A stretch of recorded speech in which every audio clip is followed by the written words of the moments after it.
All right, guys. As most of you will know, Dana White had a big announcement last night. I happened to be up at 3 a.m. because I couldn't get to sleep. And Dana White made the announcement. That is 3 a.m. UK time. Struggles of being a British MMA fan. But, anyways, I was up and ready as I saw Dana White had an announcement. He went live on Instagram at 3 a.m. in the morning. I was still up as I couldn't sleep, like I said. And let's get into some of the stuff Dana White announced because I can't lie to you guys. UFC is back. I'm excited. Come and see different matchups. Hell, we're in for a good ride. No diddy. No diddy. But anyways, let's kick it off with UFC 314. We're going to start with the main event. Then I'll bring up the bout list, bout order, whatnot. But let's start with the main event, which is Alexander Volkanovski versus Diego Lopez for the vacant undisputed featherweight title at UFC 314. But wait, is Ilia Topuria not the champion of 155? But guess what, guys? Breaking news. Oh yeah, breaking news. Oh yeah, where are you? Breaking news. Ilia Topuria has vacated the belts as he believes he has done everything he needs to do at featherweight. So he is now going up to lightweight. And quickly, we'll talk about Ilia Topuria because this video is nothing about Ilia Topuria. This is about the beautiful cards and fights that we have ahead of us. What a good year 2025 is going on to be. But Ilia Topuria, I'm going to be honest with you guys, I don't really think there is anything left for him at featherweight. I know some people are going to chat shit and say, what has he done? But I know MMA math doesn't work the way we all would like it to work. But if we're being honest, Ilya beat Volk and Max, and look at the way he beat them. Volk and Max have basically beat most of the top 10 in that division. So with that being said, I don't see a real challenge for Ilya Topuria in the featherweight division. And guys, I'm going to be honest, I'm not the biggest Ilya Topuria fan. I like his style, but him as a person, from what I see online, obviously I don't know him personally, I don't really like him. But his fighting style is one of the best fighting styles in the UFC right now. And I don't see a clear challenge for Ilya Topuria at 145 pounds. I think he beats most of the guys. The one person I would have liked to have seen him fight is Diego Lopez, and I thought that could have been the possible title fight between him and Diego Lopez. But unfortunately, we're not getting that because Ilya's moving up. He's going to 155 pounds, which is lightweight, as most of you guys should know. If you don't know, then I don't know what you are doing watching this video or I don't know what you're doing being an MMA fan because you should know the weight classes and, the numbers, whatever. Obviously, there's been talks about Ilya Topuria facing Dustin Poirier. Obviously, that would be Dustin Poirier's last fight. I mean, it would be a good fight. I'm not gonna lie. Very high level boxing we would see. They're very good box. They're both very good boxers. So it would be a good fight, interesting fight. The question is because I don't think that fight goes the distance. That's all I'm saying. But that's enough of Ilya. We're not here to talk about Ilya. Shouts out to Ilya. I mean, good for him. I think he does need to challenge himself. And if the only way he sees a challenge is to move up a division, then good for him. And he also did say apparently he can't continue to make featherweight apparently. So if that's the case, move up, challenge yourself. You don't have to cut as much weight and you can challenge yourself. Whether you win or lose, at least you can know at the end of the career, at the end of your career, you challenge yourself. You don't want to be that sort of person when you just stay at the same level and you're beating the same level or levels below you. You need to challenge yourself and see if you're at the if you're at the highest level you can be as a person and as a martial artist. So shouts out to Ilia Topuria for making that step, and at least now we don't have to wait and speculate about what's going on in the featherweight division. But let's go back to Volkanovski versus Lopez. Obviously, this is at 314. Very interesting bout. Obviously, if Volkanovski wins, I believe he will be the only person to be 30. I think it might be the only male fighter to have won a belt at 35 years old or older in the lower weight classes. So I think that might be from welterweight below. I'm not too sure. But listen, my worry is that if Diego catches Volk, what happens? Because I'm going to be honest with you guys, yeah. Ever since Islam cracked that chin of Volkanovski, I don't think Volkanovski's chin has been the same. I mean, he's taken a long time out. So, yeah, the last time he actually fought was a year or so ago, which was against Ilia. Was it against Ilia? Yeah, it was against Ilia when he got knocked out, yeah, a year ago. It's nearly a year and 2 months or so ago now. But yeah, it's an interesting matchup. I think obviously as an all-round fighter, I think Volkanovski is the better fighter, but Diego Lopez has got that dog in him, so it's going to be an interesting fight. Obviously, Volkanovski does mix it up way better than Diego, so that's where I feel in this fight, Volkanovski might just be that extra step ahead of Diego Lopez. I mean, we've seen it time and time again when these up-and-coming guys get into the octagon with someone who is older but has the experience, has the IQ, and it's just that level ahead of them. They seem to get schooled. So I could see that potentially happening, but my question is, if Diego Lopez catches Volkanovski clean on the chin, what happens?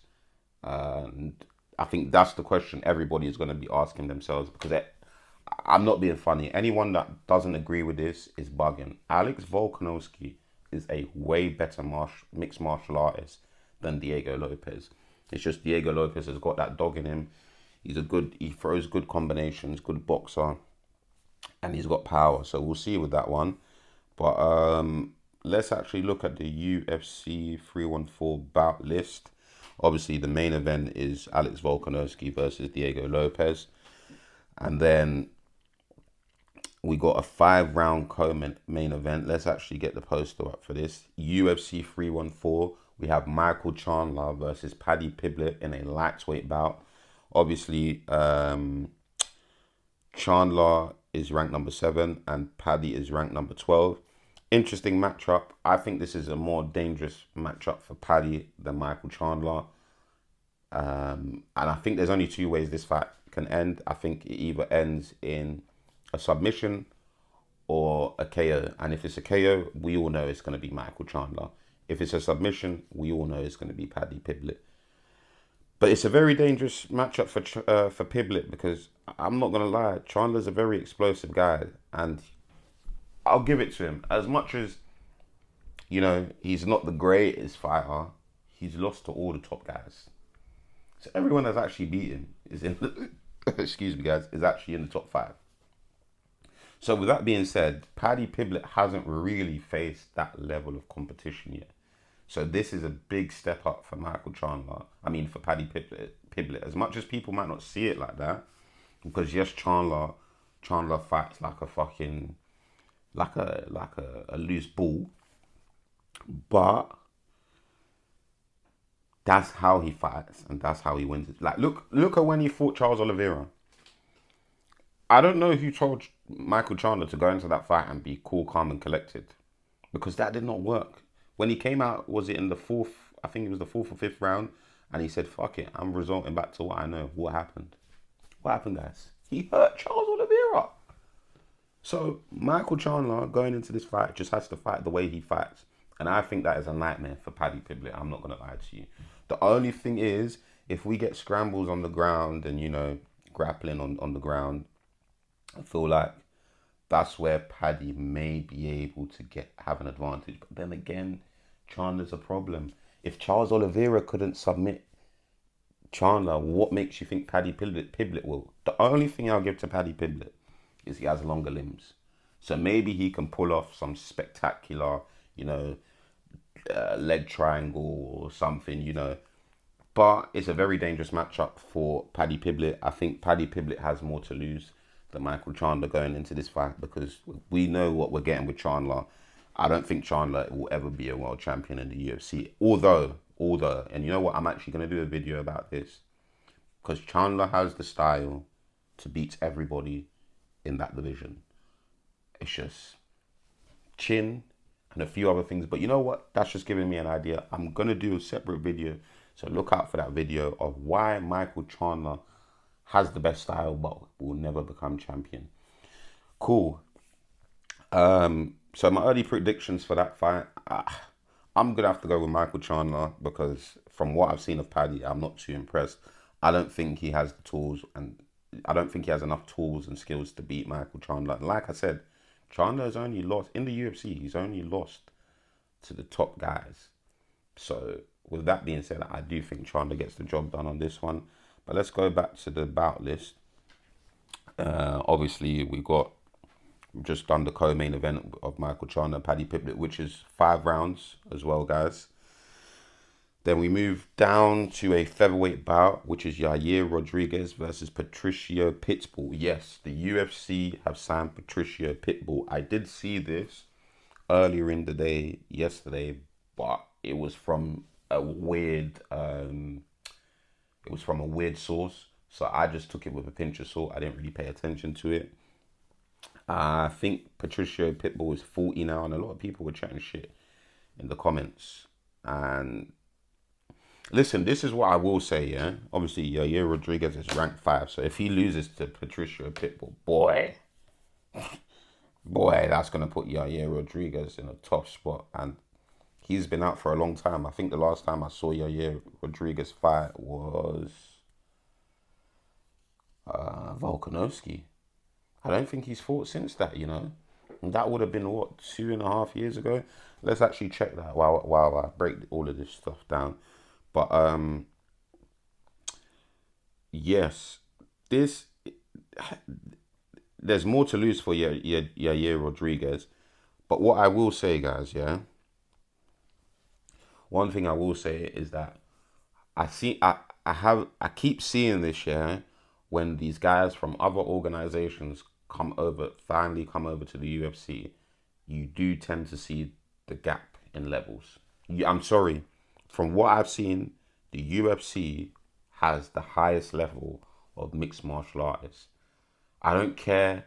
People are going to talk shit in the comments. Say, what about one championship, Bellator, PFL, their roster cannot compare to the UFC's roster. And I've seen it time and time again when these guys cross over. So,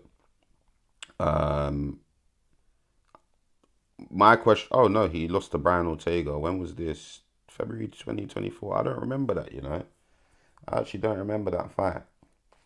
I thought, a part of me in my head did think he fought Brian Ortega, but I just can't remember that fight, guys. So yeah, Rodriguez last fought Brian Ortega, but I just can't remember that.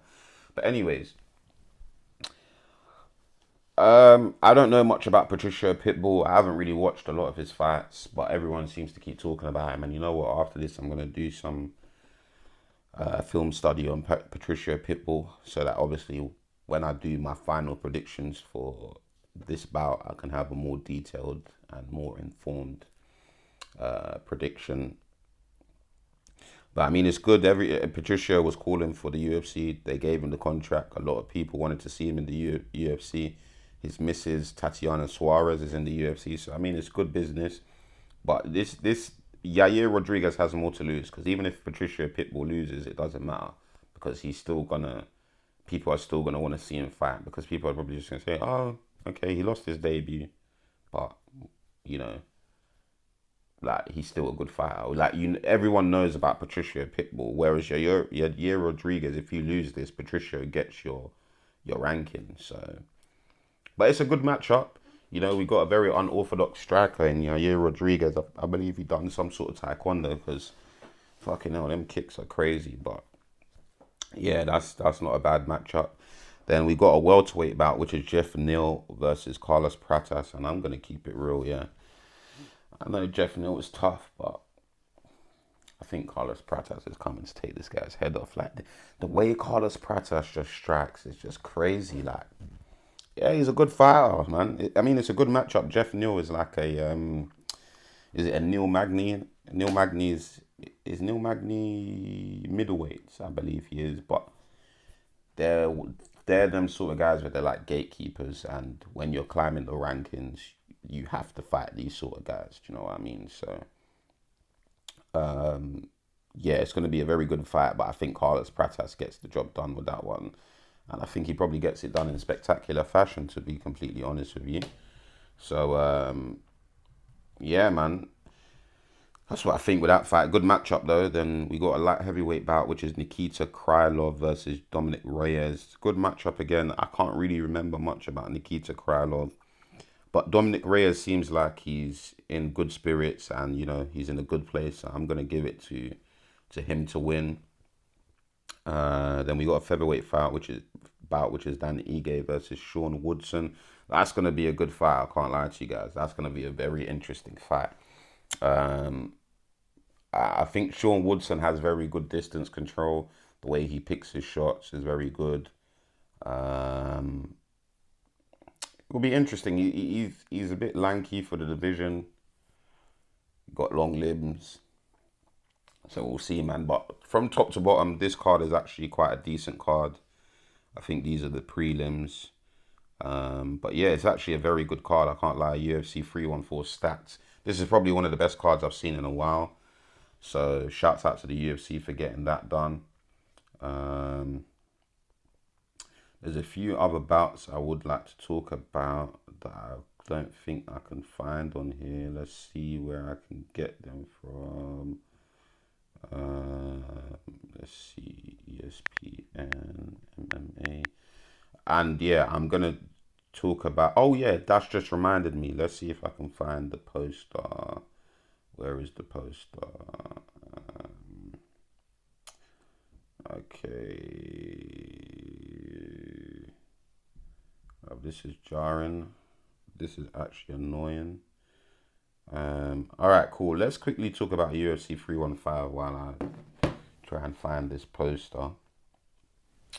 But UFC 315, we have Belal Muhammad versus Jack Maddalena for the welterweight title bout.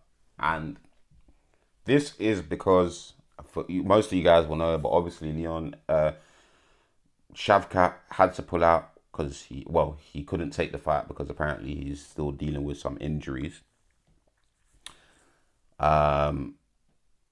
So yeah, we'll talk about who Leon Edwards' replacement is in a second. But yeah, we got Belal Muhammad versus Jack Maddalena for the UFC welterweight bout, and yeah, I'm gonna be honest with you guys. Yeah, look, Gilbert could take Jack Maddalena down. Yeah, and I know he's got good boxing. Like Jack's actually got very, very good boxing. Like his hands are good. But I'm not gonna lie to you. As much as I don't want Bilal, this waste man, this cock, to win, I no go lie. I think he go win. I'll keep it real with you guys. I think he go win. Because guys, I ain't gonna lie, he's gonna keep going with them relentless takedowns, mixing it up, throwing strikes, takedown, throwing strikes, takedown.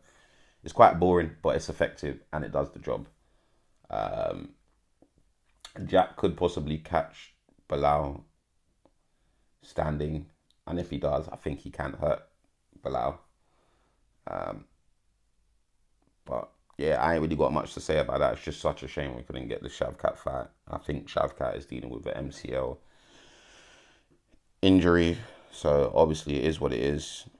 But yeah, I'm not really excited about this one because I think Belal is going to get this one done, and I think it's going to be quite easy. I think it might look similar to when he fought Leon Edwards. I'm not going to lie to you guys. So that's my thoughts on that. And then the co-main event is Valentina Shevchenko versus Manon Fiorot. I don't know if I said that all right. UFC 315 is actually in Montreal. Is that not? Forgive me if I'm wrong. If I'm wrong, is that not Canada? I'm gonna double check that. But yeah, I think I don't know anything about the other girl. I've seen her name come up a few times. Yeah, Montreal is Canada. And see, guys, I know my shit. I know my shit now. I think Valentina gets this job done. I don't really think anyone gives any trouble in that division. I need to even remind myself of who's in that division. But yeah, I'm not really too excited about that. So is what it is. I mean, listen, as much as you know what it is, yeah. When it comes to women's MMA, I'm not very excited about it because, um, yeah, it's just not really exciting for me to watch. Do you know what I mean? But um,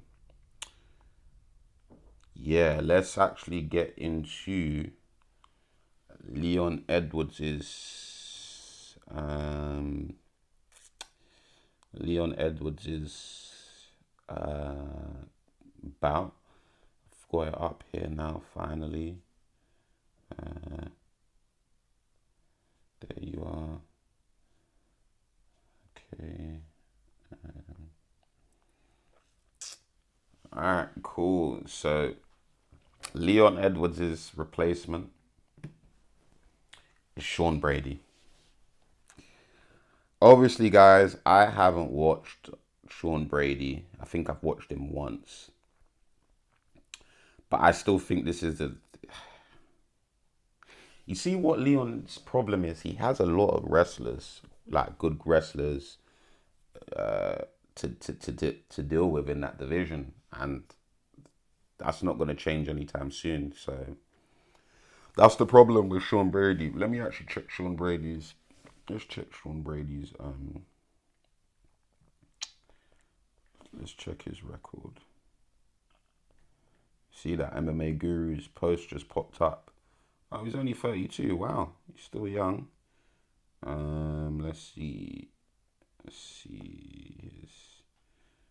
Okay, decision, submission, TKO, decision, submission, technical submission, decision, TKO, decision. Yeah, I ain't gonna lie. I ain't gonna lie, guys. Leon has got his hands full with this one, and this is what I was gonna get onto. Obviously, from what I've been hearing for a long time now, is that if Leon was to get Sean Brady, it would be a difficult matchup. And looking at the way he's won most of his fights have ended in finishes. So I'm not gonna lie, Leon is gonna have to be on point in this. You see, my problem with Leon, I'm gonna be honest with you guys. This is actually my problem with Leon. Very good fighter, one of the best fighters, very good striking, elite striking, wrestling is good enough to be a world champion and is good enough to beat guys. But would I say it's elite? No. But my problem with Leon Edwards is that I'm going to keep it real with you guys. If you've seen my previous video of my top 10 current UFC fighters that I dropped last year, you would see what I said about Leon Edwards is the truth. He fights like a fucking Jamu. And for those of you that don't know what Jamu is, obviously in Niger, because I'm Nigerian, for those that don't know. But you see, in my country, we don't call Jamaican people Jamaican. We call them Jamos. He fights like a Jamo that smokes Indian hemp. If you don't know what Indian hemp is, that is another word that us Nigerians call weed. Ganja. Yes. Leon, you fight like you have just smoked. You fight like someone who is always smoking ganja. You are too relaxed. Oh yeah, show some fucking spirits. Just fighting so casually. Come on now. You're a very good fighter, but show some urgency, come on now. Just fighting like one useless Jamo boy, smoking Indian hemp. Well, why are you behaving like that? Is it the gelato or the sushis that is doing that to you? My friend, show some fucking urgency now. I'm not gonna lie, guys. I know I'm going on a little bit of a rant, but that, I can't lie, it annoys me. Because Leon is a very good fighter, but he just doesn't fight with urgency. He's so chilled and relaxed. And don't get me wrong, when you're fighting, you should be chilled and relaxed because that's when you bring out the best in yourself. But at the same time, you need to be switched on so that sometimes, because not all the time in a fight is going to go your way. So sometimes in a fight, you might need to, okay, as much as I'm cool and chilled, I need to up the pace a little bit. I need to stick it on my man a little bit. Do you know what I mean? Because you see me, I don't fear anyone. Even before I did martial arts, when it comes to hand combat, like, scrapping, I'll scrap. I've always been down for a scrap. And anyone that knows me knows that. But there will come times where you need to put yourself in that mindset. And it's like, nah, I need to show this guy. I need to show him that I'm levels above. I need to make this a dominant win. Do you know what I mean? But Leon doesn't seem to have that. So I think he has the tools to beat Sean Brady, but I think it's going to be a very, very tough matchup for Leon. I don't think it's going to be easy. And obviously it's 5 rounds. It's at the O2. I'm not going to go and watch that because I'm not paying what they're expecting us to pay for some useless seats. And to be honest with you guys, I'll much rather watch it at home because I've been to a UFC event at the O2 once before. And I'll be real, I want to hear the commentators. I'm not going to lie, I want to hear the commentators. So with that being said, I'm going to watch it at home. I'm going to go down I'm going to be around the arena on the weekend and the days leading up to the bout. So I'll go to the press conference and whatnot. But that's just for me to get content and interact with other guys in the MMA community. But yeah, it's a tough matchup for Leon Edwards, man. But he can get it done, but it's tough. It's a tough ask, man. But yeah, that was Dana White's big announcement last night at 3 a.m. in the morning. So yeah, but I can't lie to you guys, we got some good cards coming up. Yeah, like it's looking good for us, UFC, well, MMA fans. So stay tuned, keep watching. As you guys can see, like I told you, when I get my new setup, I'm going to be posting content a lot more. I still need to get a few more bits for my setup. But I got the main stuff, which is the table, chair, my photo, camera. So I'll continue to make as much content as possible. And yeah, once I get the new little gadgets and equipment, you guys will see the levels of the production go up even more. But it's big yams, guys.